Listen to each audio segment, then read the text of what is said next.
All right, what's up, brother? How you doing? Doing pretty good. My ski season's come to an end, so we're getting into our mud season out here.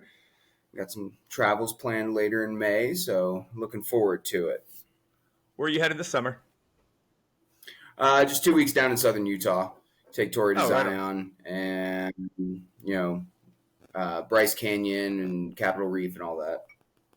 Where everybody heads after the ski season ends, pretty much. Pretty much. Yeah, that's awesome, man. So I know you were very well traveled, but today we're gonna stick to the PCT. You want to explain to the listeners what exactly that is? So the PCT stands for the Pacific Crest Trail. It's one of the longer trails in the United States. It starts just east of LA and San Diego in a place called Campo. You literally start on the Mexican border, right at the fence at the southern terminus. It runs 2,650 miles north through California, Oregon, and Washington, and then ends, middle of Washington on the Canadian border. And so it goes through three different states, I think six different national parks, multiple different national forests, and wilderness areas throughout that entire trek. So that's pretty intense. So you're essentially starting in the desert, right? Yeah, and when I did it, I started a little bit late. The ideal starting time is actually April 20th. That's because you're still early in the fall or the spring where it's not too hot. Snow runoff is still prominent, so there's still quite a bit of water. So I started May 18th, about a month after that prime start date. So, it was 100-degree starting day. There's a water report that people add to that allow you to know where water caches are, where streams are, things that you can collect water with. And generally, it was about a 20-mile water carry through the desert on average every day.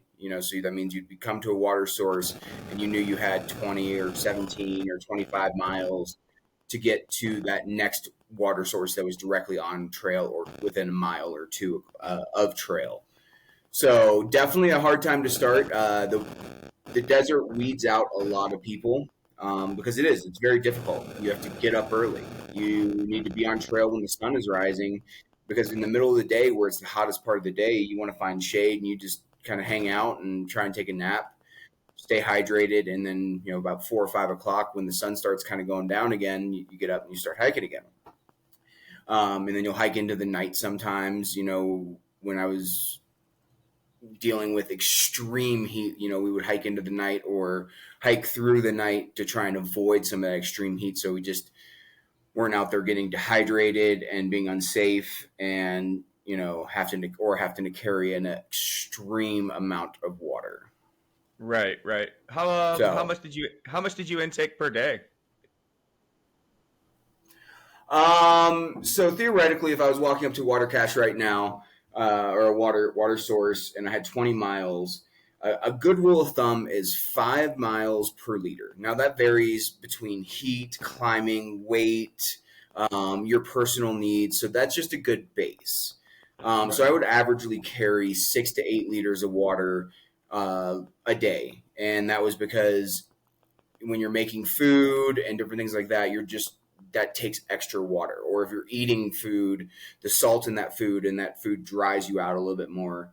So it's very important to recognize that, yeah, you may be going 20 miles, but you probably need more than 4 liters because if you run out or it's hotter, or there's a bigger climb, or you want to make ramen noodles, any of that type of stuff. So you always carry extra just for safety. Uh, and running out of water in the desert is a very, very horrible experience I that I can every imagine. PCT hiker has to go through. Yeah, I remember you told me the story about how your hiking buddy had the cook stove and you guys got separated for a couple days. How did that go again? That was in the Sierras. Yeah, I went 2 weeks without a stove and 2 weeks without a tent for because he had half the tent and I had half the tent. Definitely some learnings to carry your own tent, carry your own supplies, become kind of self-reliant. And that's a big learning thing from the long distance hiking and through hiking is you become very self-reliant. You understand what your basic needs of survival are and what you need to do to achieve that, along with decision making of, do I hike? I hiked one time like 2 or 3 miles off trail to get water because I was out of water and it was 7 miles or 8 miles this way to get water, or 3 miles to a water source and then 3 miles back. So, you learn a lot of different decision making skills, how to take what you can figure out and make a decision that may not be the most based on information, but you have to make a decision, because what you'll learn in a lot of decisions in life and in through hiking is not making a decision is making a decision. And that comes up a lot when you're through hiking, whether it's like, I'm not sure if I'm going to leave town or not. And you just sit there and go, oh, well, now it's too late. I can't leave town because it's dark or whatever. And so, there's a lot of different ways to kind of look at decision making. So I want to get some of the details about it. What was your average miles per day? So that kind of varied. So starting off, just to be clear with this, because you'll hear some pretty big numbers after this. My first day I did 12 miles. Okay.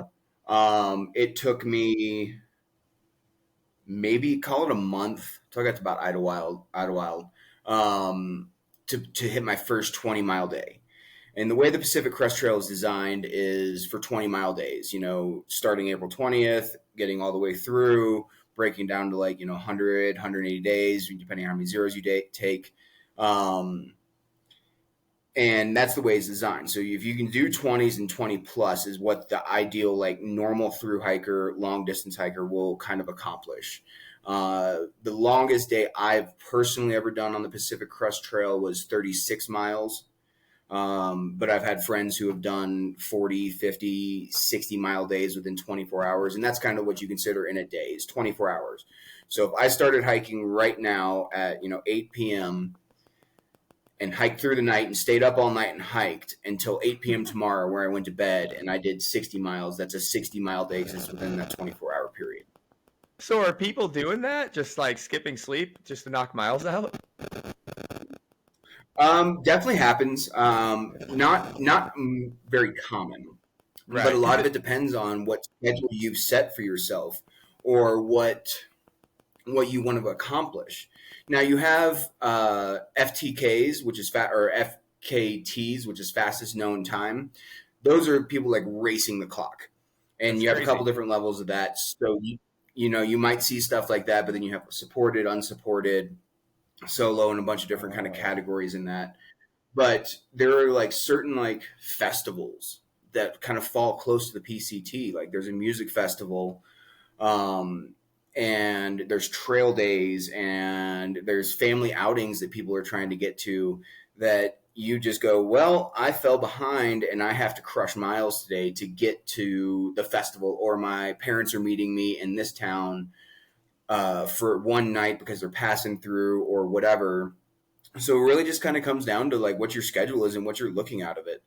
One big thing you'll hear preached on the Pacific Crest Trail or any long distance trails, hike your own hike. And that goes right into that. Some people will end up just kind of lollygagging along and just enjoying the scenery, and other people put their head down and just take off and start going.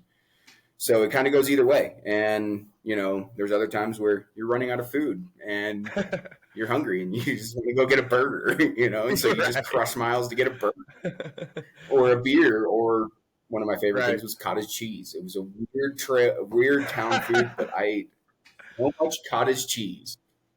Were you pregnant? You just crave cottage cheese? I mean, I think it was the richness, and you don't get a lot of calcium out there, right? And right. I don't know. I would eat a pound of cottage cheese in a day.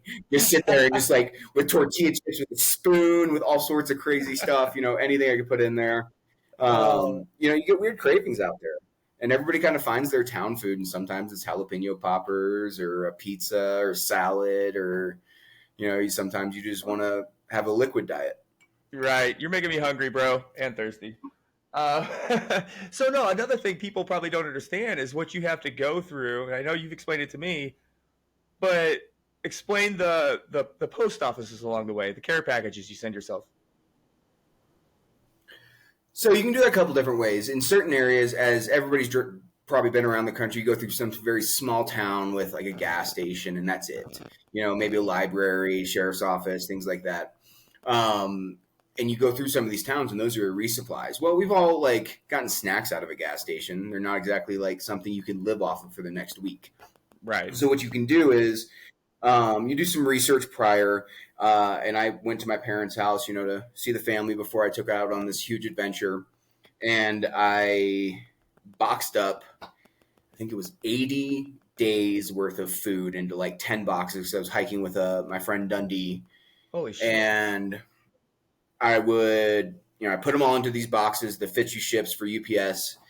And I said, okay. And I labeled, boxes for my parents. I said, okay, I'm going to call you and I'm going to say, send a box to here and to here and here. And so it just helps to give you a more diverse food than just gas station food, candy bars, ramen noodles, things like that.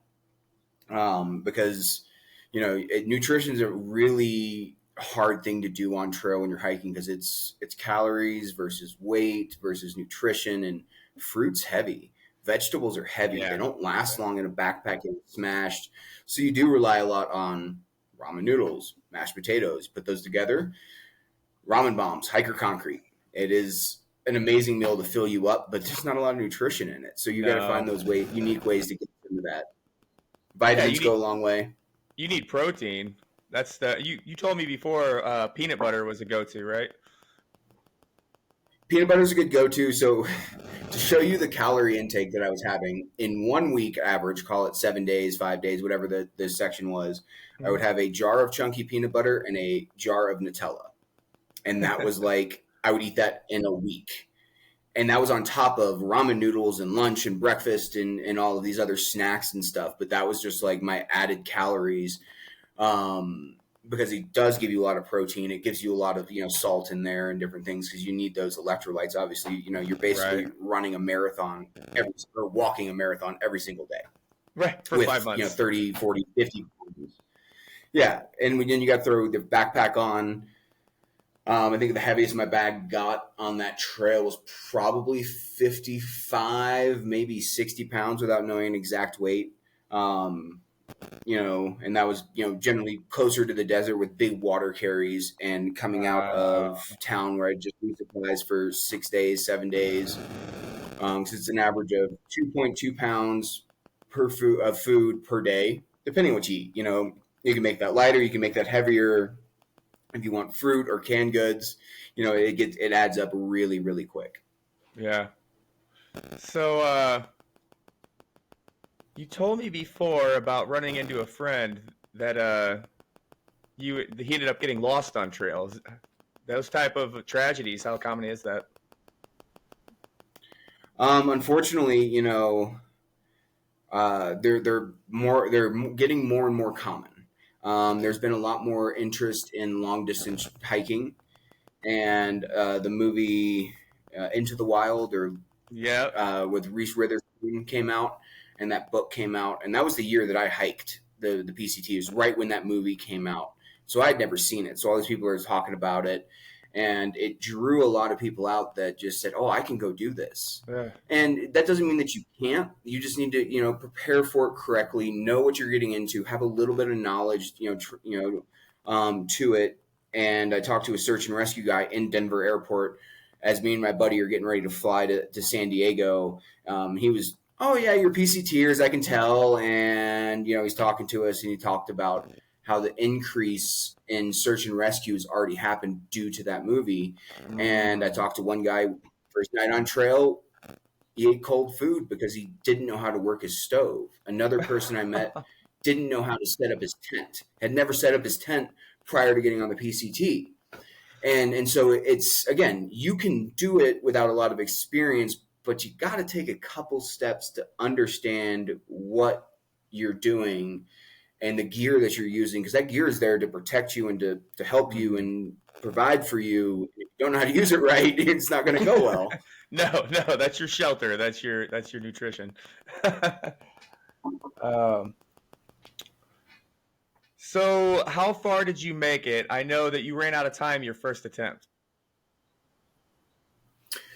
So my first attempt, again, I started May 18th. Me and Dundee started heading north, and we got roped into a lot of days off in very awesome locations, from Yosemite to Reno to Tahoe, and places in the desert.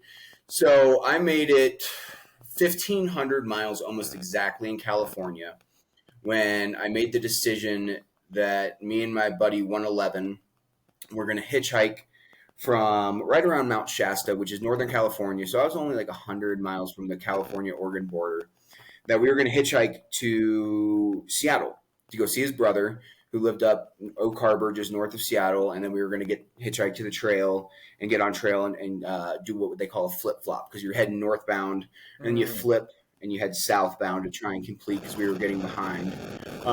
We got delayed a little bit in Seattle with meeting some girls from New Zealand who took us to Olympic National Park. We hung out with his brother a little bit longer. And we got hitched our ride up to Hart's Pass, which is 30 miles south of the Canadian border, and started our hike north to touch the Canadian border and then turn around and start our hike south. So it was only 30 miles. Okay. And the first night, it snowed on us. And I woke up and I'm making coffee in my tent, like freezing. I'm like, all right, I'm making coffee, and I spill coffee all over my like sleeping bag. I burned my glove. Like, it was just a really bad start to my coming back on trail. And I'm getting out and like trying to knock the ice off my tent to put it up and stuff. And that was like probably mid-September, early September, when I got up there, to give you kind of an idea of how late it was. I mean, we're talking getting into fall. So yeah. I start taking off south. I only made it about 2 or 3 weeks left, or further down. And I got to White's Pass, and coming into White's Pass, right there, it was a torrential downpour all night. I get out of my tent. And I see this person kind of walk past, and I didn't really pay much attention to it. And so I get up and I hike. And I mean, it's that drenching, steady rain where I was soaking wet by 10 o'clock in the morning. It's 40 degrees out, prime weather for hyperthermia. I couldn't stop hiking, or else I would start shaking. Get shivering, and so like I would stop for lunch, and like I had a couple dry things, and I would just sit there and shiver and eat my food, and then like pack up really quick and go. And came into White's Pass freezing right 5 minutes before the gas station closes. I run in, I grab some food, some beer, and I walk into the hotel next door. And this shows you kind of how cold it was at that point. So I go to rent a hotel room, and she goes, okay, I need you to fill out this form. I said, okay. So I went to grab the pen, and I realized I couldn't move my hand. I'd lost all motor function in my hand. Because I was like so cold to the bone. And, this lady looks at me, she lives in Washington. So she's dealt with these cold, rainy kind of things and seen a lot of, hikers coming through. And she's like, oh, honey, I've seen this. Like, there's hot coffee right there. Like, start drinking it.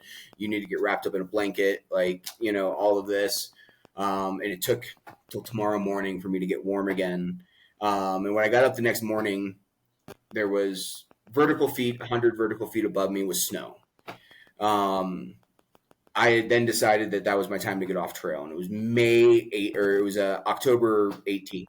So literally like 5 months on trail that I spent. And I got my way back to Colorado, to Keystone, to get started for the winter. And about a couple weeks in after that, I got a call from our internal security team at Keystone, KES, and they said, hey, I got a call from a sheriff in Washington, and I hope you're okay with that. I gave him your cell phone number, and I'm like, okay, do you know what's going on? And they're like, it's something about a missing person. That's all I know. Oh. I was like, okay. So I waited for this call, and I had met this guy Sherpa. Chris was his actual name, down in the Sierras, and hiked with him off and on, in northern Kennedy Meadows and through like the Sierras and stuff. So I kind of off and on known him.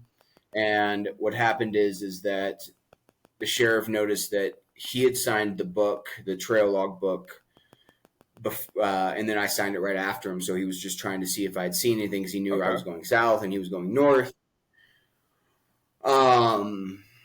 And so after, God, I don't know how long I talked to the sheriff, for an hour or two, giving as much information as I could, going, that's when I realized I knew who it was. And that was the person that I saw that morning when I got to hiking into White's Pass, kind of passing me going up.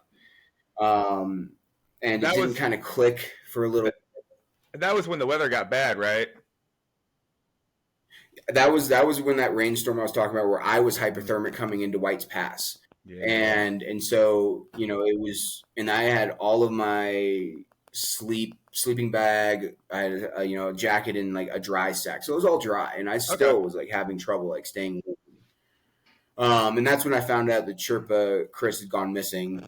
Over the next 4 or 5 years, I spent probably 2 or 3 times a year talking to that same sheriff, to his mom, Chris's and Sherpa's mom, who actually has now organized a Facebook group for lost hikers to help kind of coordinate and drive awareness around it and help people, like, search parties and things like that. And still to this day, being 8 years later almost, is still no sign of them, no body, no things like that, anywhere. Just vanished in the Pacific Northwest.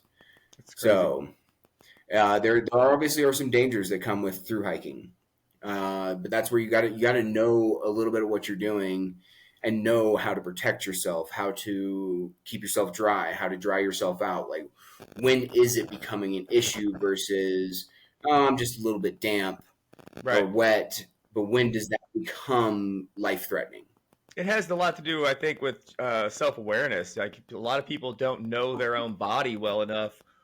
And then you have a lot of people that they struggle to go drive to camping for 3 days, let alone like living on trail for 5 months with the occasional stop. But it's just a lot. It is definitely dangerous.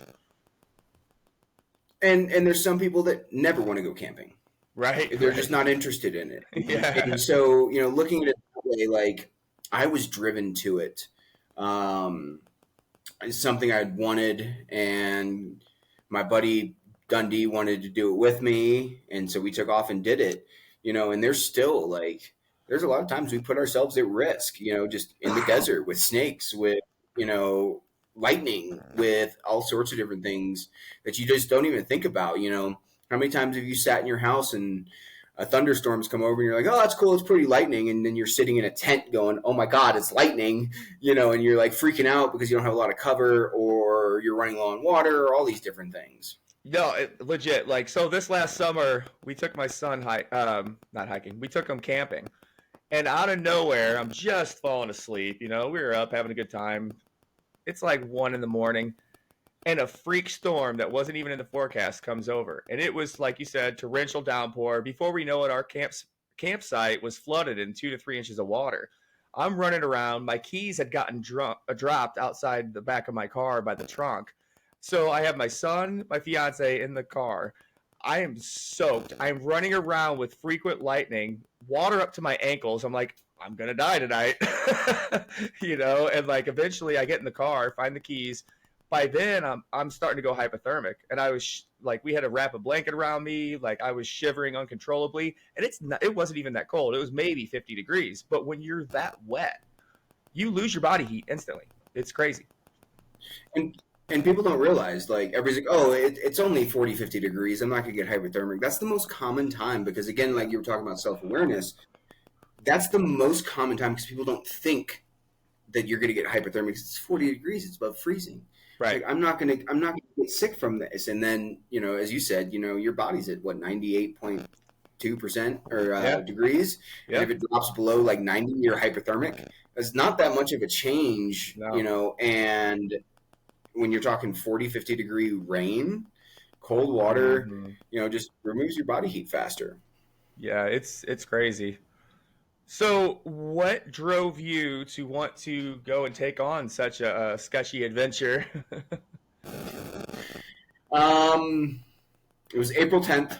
It was my birthday, 2016, and I went to meet up with a friend who I'd lived with in the Sierra Mountains, and we just went to a baseball game. Go Rockies! And she was sitting there telling me about this adventure she's going on. She's like, "Hey, have you ever heard of the PCT?" And I was like, "I've heard a little bit about it. I kind of know a little bit about it." And she starts telling me about it. She goes, "I'm doing it this summer. I think it would be something you would love." And so I kind of talked with her over the baseball game, and then drove back up from Denver to Colorado, or to Keystone. And I'm laying in my very small sagebrush apartment, with bunk beds, watching videos about the PCT, and I'm just kind of going down the rabbit hole. We've all been down a YouTube rabbit hole, Oh and I'm yeah. going down the rabbit hole with the PCT. And this one video, I watched hundreds of videos that night, probably, but this one video made by a gentleman who had hiked it a couple years before. His trail name was Tequila Jack, and he was talking about all of his great experiences and this and this and this, and he kind of got to this exact same question of like, how did I get here? And he kind of did the same thing and watched these videos, and he was laying in bed with his wife, and he rolls over to his wife and goes, "Honey, I want to hike the PCT." And obviously they'd had some conversations about it, and his wife just rolls over and looks and goes, "If not now, then when?" Right. And it was that statement that I just right then decided I'm going to hike the Pacific Crest Trail. And the next day was April 11th. I started talking to Tanner. His name was Tanner at the time. Dundee was his trail name. And I'm explaining it to him. I'm going through like, this and this and this. And he sits there, goes, "I'll be right back." And he walks off and, gets back to work because we're working at this point. Comes back over 10 to 15 minutes after I talk to him, and he goes, "I'm in." And so like within a 24-hour period, Otter had taken like this one thing that she was doing, put it onto me. I put it onto Dundee, and within 24 hours, we're like, we're doing this. 3 days later, we bought flights, or 3 or 4 days later, we bought flights from Denver out to San Diego. So then we knew we were committed. Well, So it then me happened and quick. Dundee start training. Yeah, it was ready. I mean, and then if you think about that, it's April 15th. May 18th, we're on trail. That's So it was insane. like literally 1 month. We decided, set up, planned, bought gear, flew out into the middle of the desert, got dropped off with not a town in sight, and took off on a 2,600-mile journey to cross the United States by foot from south to north. And, it was nerve-wracking. It was scary. When we started, I was petrified. Am I going to make it my first day? Am I going to make it the first week? Am I going to make it the first 100 miles? And obviously I made it that 100 miles. I made it that week, and I made it that 1,000 miles, and I made it that 1,500 miles, and I hit that 2,000-mile mark. At what And point did so, that yeah, at what point did that feeling go away? I made a promise to myself that I was going to make it 250 miles. Okay. Once I hit that 250-mile mark, a couple things happened. I realized I was almost 10% done. Second was I learned so much in that first 250 miles, and I had been backpacking, Boy Scouts, road Okay. tripping, and different things like that. I backpacked across Europe already before that. But at that 250-mile mark, you stop worrying about, am I going to make it? Am I going to do this? Is this, and this? And you start worrying about one step at a time. That's all it is. One more step. Yeah. Just keep moving left and right. And there's a lot of times you're just going left, right, and you're repeating it to yourself, and it's a mantra. And then once I hit the 500-mile mark, I realized like this was actually kind of becoming achievable. Right. And then the 1,000-mile mark, just north of Yosemite, is heartbreaking and joyful and all of these emotions because you're just hiking through the woods and you hit this milestone. Like, I just walked 1,000 miles. That's insane. And there's no one there to hear it. And there's no band. There's nothing. So yeah, I mean, it's once you hit that 500 to 1,000-mile mark, you're in your groove. It's the same as if you started a new job at McDonald's and you don't know, or any kind of food restaurant, you don't know the menu, and you're cooking, and all of a sudden, a few months in, you just are moving without thinking, and it just becomes a part of daily life. Yeah, it's like bartending. You go in and you're like, wait a minute, I've never made these recipes before, and then all of a sudden you're like, oh shit, I remember that. But yeah, I feel like that adventure taught you a lot about life, because when you talk about the specific details, those things can be metaphors for just like how to live, how to not give up, how to push through. It really is, because it comes down to like personal drive. If you want to hang out in Tahoe for 3 months and be a backpacker, like, and you get stuck there, like that's what we call the vortex. Like, it's 100% possible. It's all about your drive. Yeah. And what you want to do. It's awesome, man. It's awesome. So, yeah, I mean, it was a life-changing experience. Learning what you really need to survive. Everybody thinks about, oh, I need my bathtub and my TV and my Netflix account and Facebook. And for 5 months, I was out there with a backpack, 2 shirts, 1 pair of pants, 2 jackets, 4 pairs of socks, 3 pairs of underwear, and 80% of the time, 90% of the time, I didn't have access to internet.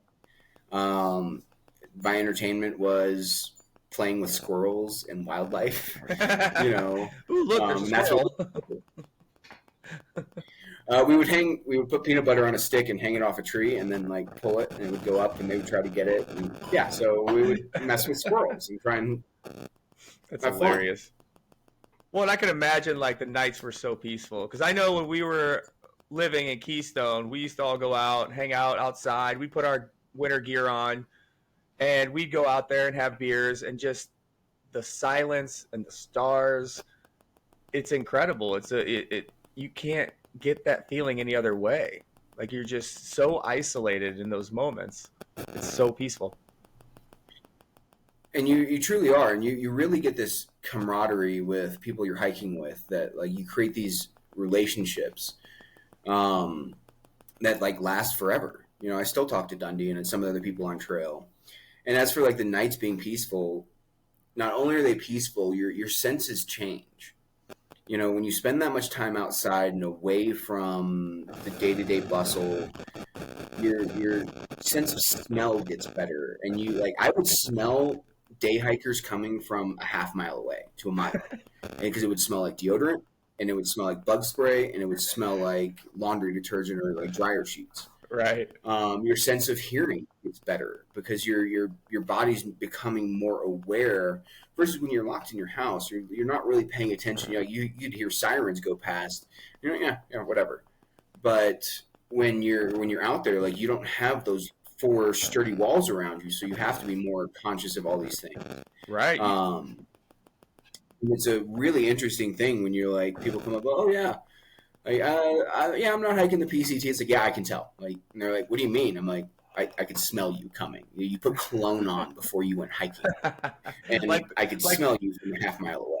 It's like the chicks that put makeup on to go to the gym or something. They're all getting dressed up. Some people. I mean, I get it. We all like to look nice, but there's a time and place. And then it's funny how many people you run across that just don't understand what the Pacific Crest Trail is, and they live in California where it runs right through. Right. and they don't understand what it is. And it's great talking to people and explaining to them, and like especially when you're in like Northern California, and they're like, "Hey, where are you hiking from?" I'm like, "Mexico." And they're like, "What?"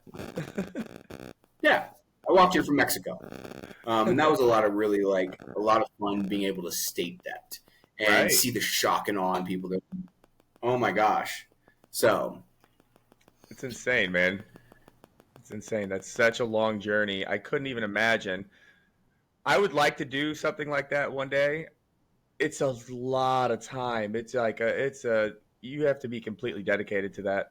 It's half a year essentially. 2025, let's do it. We'll see. We'll see. Still doing physical therapy on the hip from snowboarding 5 days a week with you when we lived out there. Oh man. Speaking of that, I guess knowing this podcast came up, I was thinking yesterday, and I woke up this morning about an hour and a half before my alarm, before I had to go to work, and all I could think about was our roommate Ian, man. Like all I could think about was him. I mean, our New Year's experience together was we all stayed up all night, and then we were All night. we were on the chair when it was starting in the morning. What was it, seventh chair we were on New Year's Day? Like Uh, yeah, that was insane, bro. Such good times out there. drinking what was it, Hennessy or something in the Oh, parking lot. something stupid. Oh man.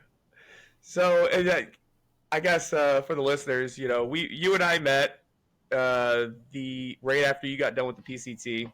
Our apartments worked in coordination with each other at that time, and yeah, man, that Mm-hmm. was a good time. We just and then we ended up rooming up the season after, which Two was and a kind of half years. So yeah. it wasn't we met the year after the PCT in 16-17 season. Then we lived together 17-18, and I left January no 9th the 16. next year because my hip had went out. Yeah. My ER visit was March 12th of that first season, and I don't know how I thought I was going to be back on the slopes, but I was like 10 days later, even though I could barely make it upstairs shortly after that. But yeah, I ended up trying to come back. I was doing really well. I went down to Fort Myers. I was jogging 5 miles, and um, I'm like, oh, I'm gonna go back up there these last couple months before I leave there and train my replacement, and I'm gonna ride a lot. And I just that snowboarding is just so much more intense on the body than jogging. It's the twisting, the turning, the falls. And you're doing it day in and day out, Yeah. and you're not always exactly sober during it, and doing some Nope. things that may not be good for it. No, absolutely not. Living in employee housing, I mean, like it's different in the manager apartments, but like the regular employee housing is like a frat house. It's just Still nonstop. is. Yeah, I bet. I bet. Well, it's probably getting a little slow up there now, right? Like people are starting to weed out and A lot of leave. people are moving out. Definitely. Yeah, Yeah. I mean Breckenridge is still open. Oh, okay. A lot going on. A Basin's open, so still some people up here, but Keystone is filtering out for the summer, and then as you know, we'll ramp back up and call it June or something. Right. Yeah, man. The mountain biking there, I don't think some people realize how intense the mountain biking trails are. The snowboarding, I'd snowboard anything up there. But I remember getting on my mountain bike in Breckenridge the summer I was there, and I'm like, oh, I'm gonna go down this trail, and just going up the ski lift, I look down and I'm like, I'm not riding over that. Like there's trails where like you literally have to drop off 10, 20 feet just to ride it. It's insane. And I was used to mountain biking in Missouri, which is like it can be a little sketchy. There's some drops, but nothing like the Rocky Mountains.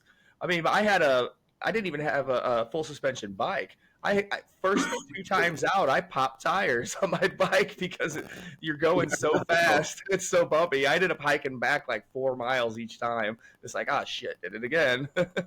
I think I even had one of my brakes broken. My front brake was broken, and I couldn't even stop. It was intense. Like it's crazy. But the summers there are definitely beautiful. What is it? Not they're not Mayflowers, they're June flowers, right? Because that's about when it hits the 80s. Oh man, if hits 80s up here, we're mad. We have, I mean, it's been barely about 50 degrees right now, and you're getting 80s down in Denver. Um, so average of 75 degrees, no humidity. The bugs go away Right. as the sun sets. I mean, the Yeah. summers up here are like for me my perfect area. Um, it's hot in the sun, cool in the shade. You get a breeze. Temperature drops down to the 50s every night. Perfect kind of campfire weather. Light jacket. It's an amazing, amazing place to live. Oh yeah. I mean, you don't even need an air conditioner for the most part. For the most part, you don't. You just leave your window cracked at night. It cools off. Yep. It feels great. And that's the great thing is the temperature just drops so kind of dramatically during the summer when the sun goes down that my apartment will be hot until about 7 o'clock, and I just open all the windows and let the breeze come through, and it takes all the heat out, and it's ready to go. Yeah. Yeah. I do miss that. I One thing I didn't like when I was up there was the lack of ability to swim outdoors. Because I remember my summer I spent in Breckenridge. Everybody's like, "Oh, we're gonna go to the reservoir. There's a cliff we can jump off." Not thinking, "Oh, well, a month ago this water was frozen on a mountain and it just ran into this reservoir." I remember hitting that water, and I grew up in Missouri swimming in spring water, and like I was used to some cold water. That was a shock. I almost went hypothermic as soon as I hit. I remember hitting and being like, and I got a rush and like my And vision changed. know what you're feeling. Yeah, yeah, it So was on the crazy. PCT, a lot of times, you don't have showers, and so that's every day for lunch. I would find a lake. I would make lunch. I would eat lunch, and then I would jump in the lake. And this was long before I ever heard about cold plunges, and how Okay, yeah, beneficial they are to help with workouts and muscle recovery and endorphins and things like this. And so I would jump in this you know cold water. Sometimes it was colder depending on the elevation, and sometimes I was jumping into it and going, "Yeah, I can see the snow on the side of this lake melting into it right now." right, And I would swim around, and I would use it more of a shower, and I would get out, and I would always feel so amazing afterwards. right. It was honestly one of the best parts of my day, and that's why like cold water that doesn't really bother me much anymore. And I'll jump into water if I'm backpacking and stuff because it feels so amazing. And then I would lay out in the sun, and I would dry out, and I would take a nap.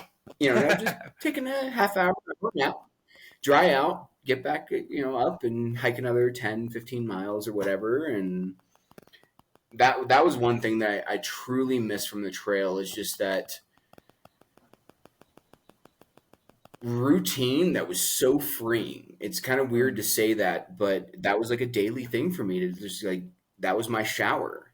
And it was Yeah, the most natural thing where I smelled. People knew it. I was a PCT hiker. I hadn't had a real shower.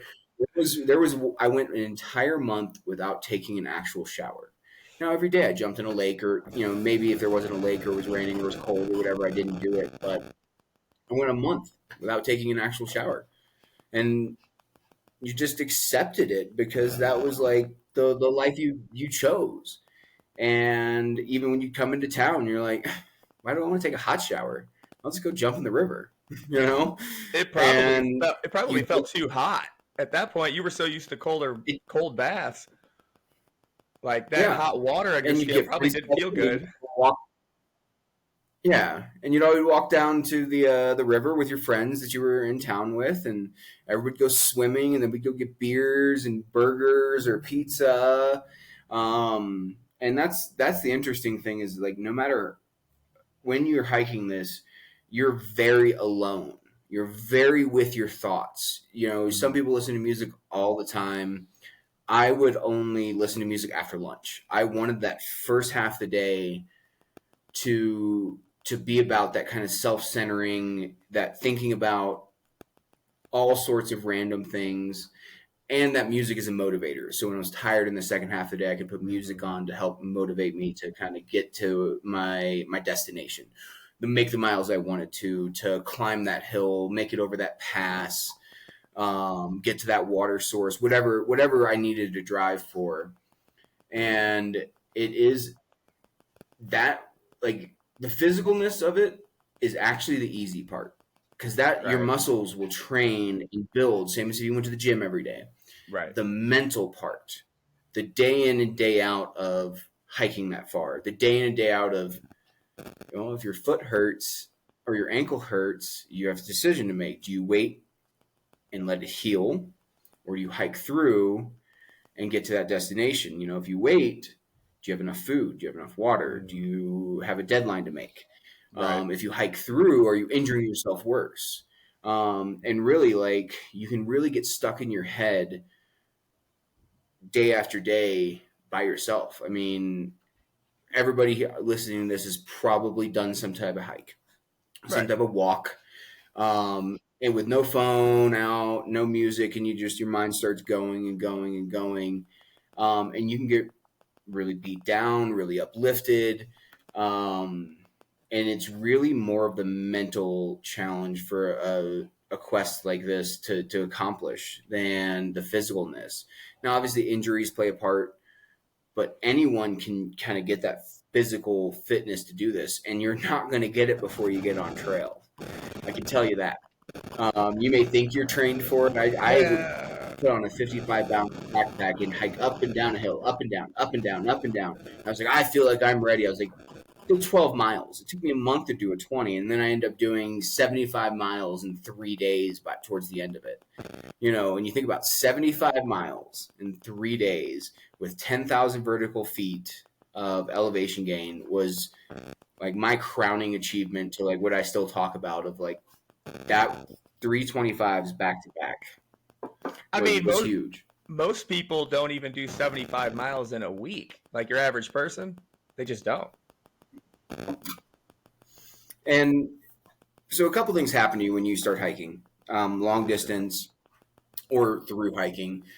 Um, and a lot of this is going to vary. So I'm going to give out the numbers that kind of happened with me. Around 500 miles, you start getting your trail legs and your trail feet. And what Okay. that means is, and that's right around a 30-day period, it's that habit forming. Mm-hmm. And your legs just start moving and you stop thinking about it. And it's that habit forming of, you're just, okay, your body knows we're going to walk, and they're just moving. And that's a huge step towards completing. And then for me, it was right around mile 800, because I'm a little bit of a bigger guy. So I had some more body fat on me. You start getting hiker hunger. Mm. And with hiker hunger, just imagine being hungry. And then imagine eating till you feel like you're going to like throw up because you're so full, and still being hungry. Oh. It's because your body understands that, like, you're going through calories so fast Mm-hmm. that you have to keep replenishing them. I lost 40 pounds in 5 months. I was gonna say you probably were not the same weight as when you started. Absolutely not. Yeah. And it's great because you and understand, I lost 40 pounds and I ate like crap. I mean, I'm talking ramen noodles, mashed potatoes, burgers, like deep fried this, that, I've heard some people say, like Joe Rogan and things, like, you can't outrun a bad diet. And the PCT will prove that wrong. Or any CDT, Yeah. AT, anything long distance where you're getting over that, like, 1 to 2 month period, because that's where it starts to kick in, is about a month or two, and it all depends on your body fat. Like, it would take you a lot less to have that kick in. My buddy Dundee had to kick in about 500-600 miles. He was more your size.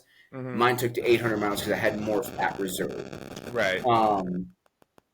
So yeah, I mean, that's the other benefit. But the hard part is when you get off trail, your body doesn't just go, "Oh, we're not hiking anymore. I'm just not hungry."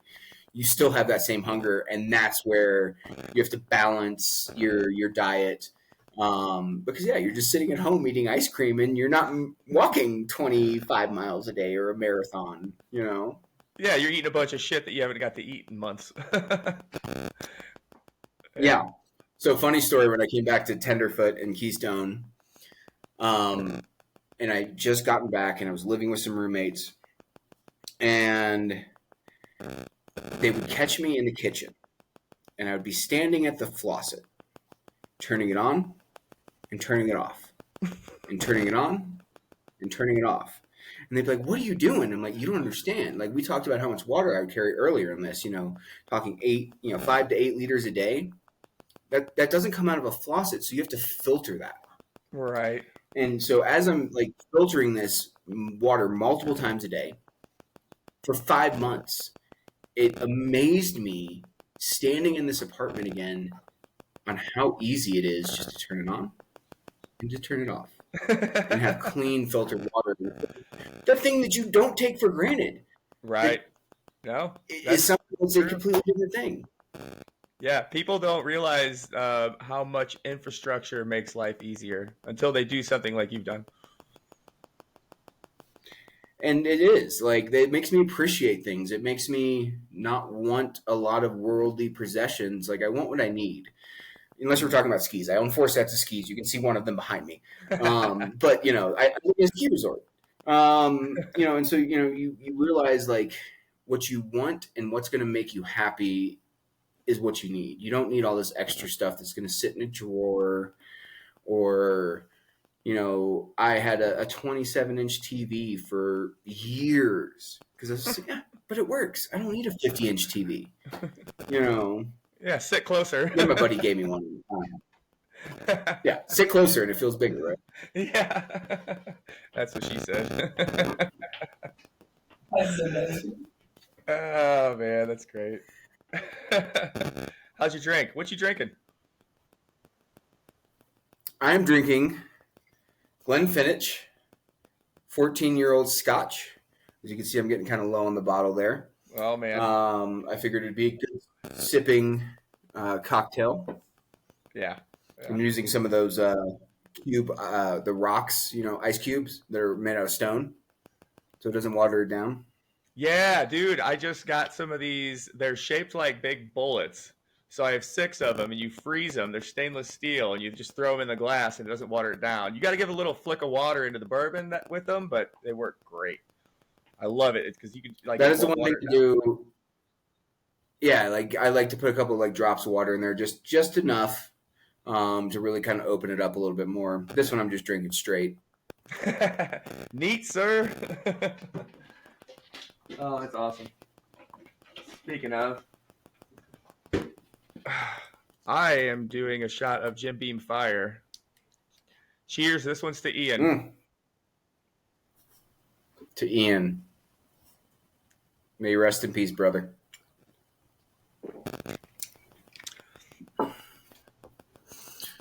Yeah, man. So, for Go ahead. anybody listening, you've heard a lot about it. There's a lot of different length trails, and I want to be very clear that this is very far from the only trail. I mean, you have the John Muir Trail, the Appalachian Trail, the Continental Divide Trail, the Arizona Trail. Um, Find something that interests you and understand, logistically it's difficult, mentally it can be difficult, but all it comes down to is one foot in front of the other and staying safe. Um, and if you're ever looking for a shorter trail that really gets you into the mountains and in depth, it's still considered a long distance trail. Look at the John Muir Trail. It runs from Yosemite to the top of Mount Whitney. It's a Okay. beautiful trail. It's the peak of the Sierras. Like, so, you don't have 5 months to dedicate. Understandable. Few of us do.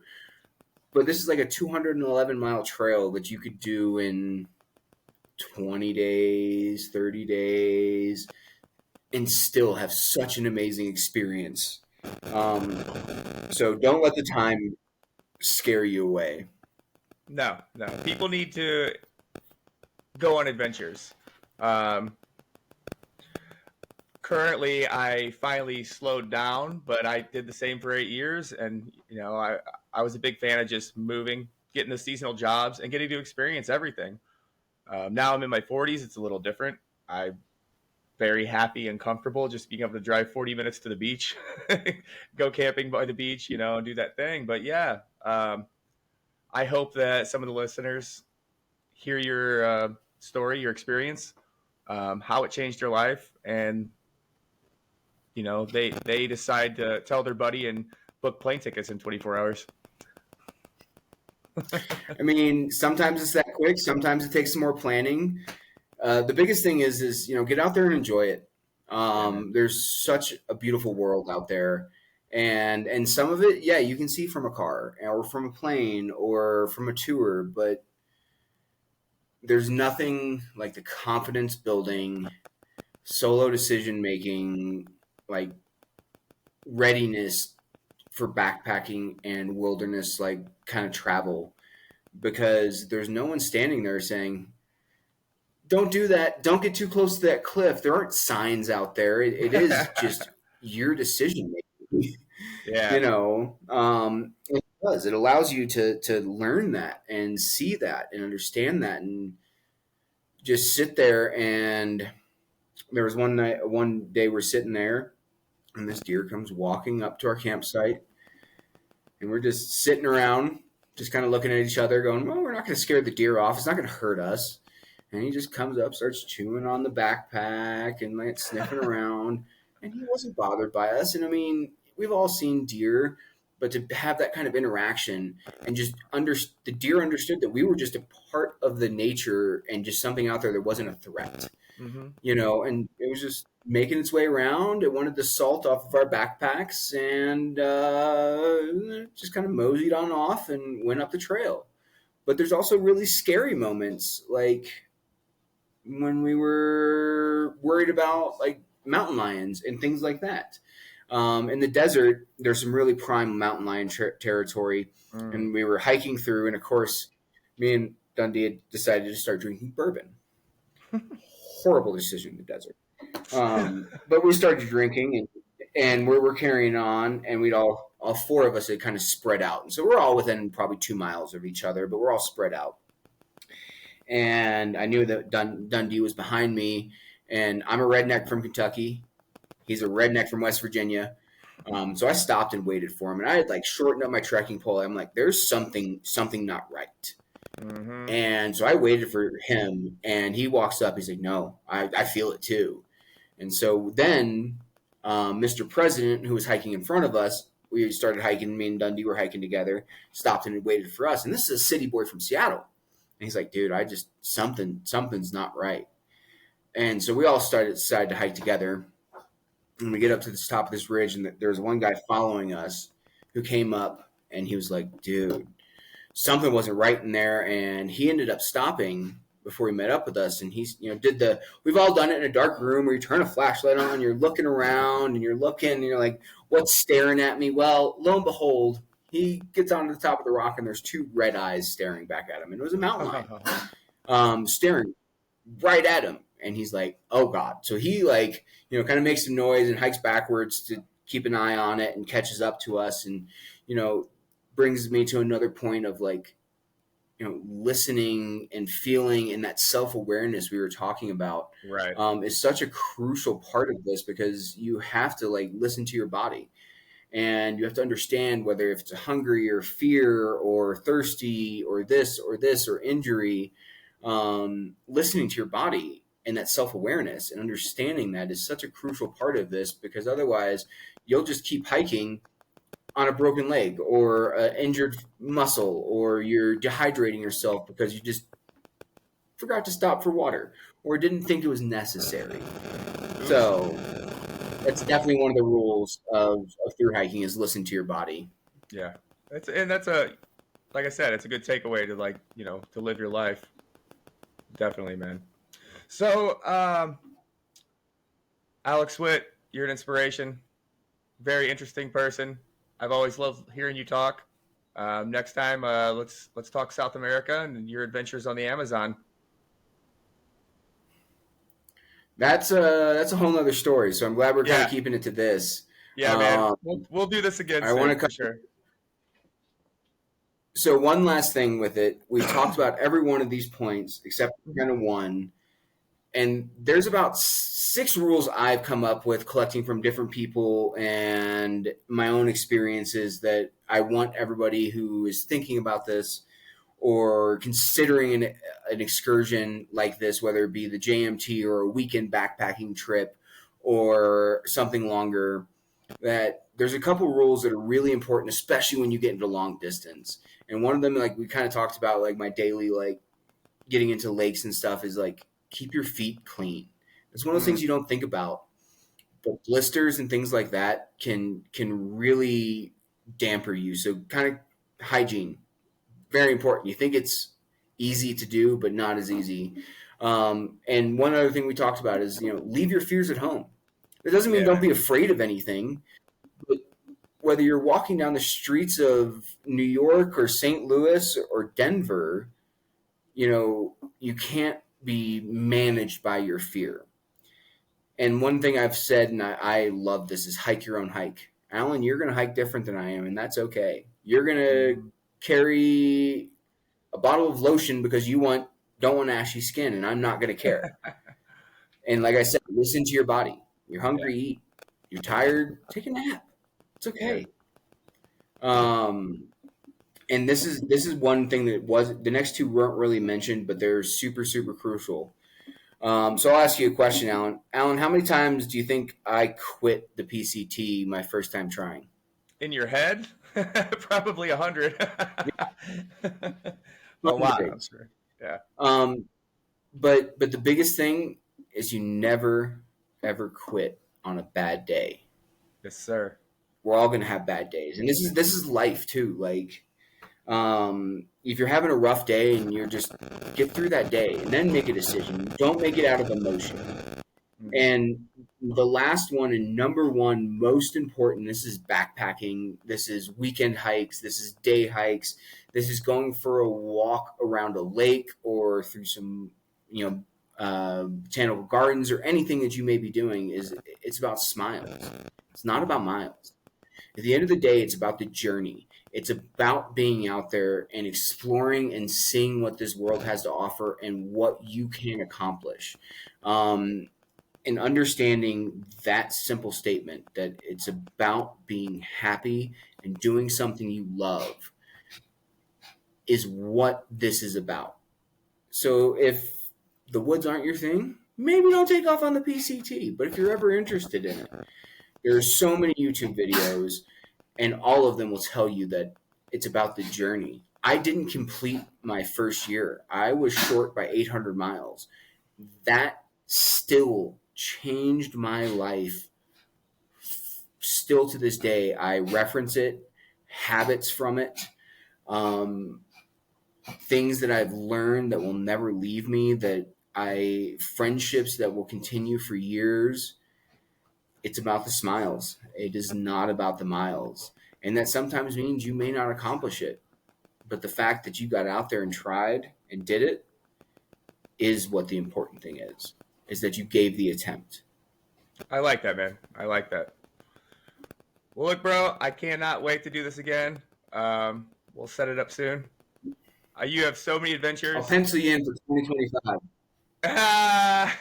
We'll see. We'll see. I don't know if I'm going to be ready for the PCT. Maybe we'll go do that short one you're talking about.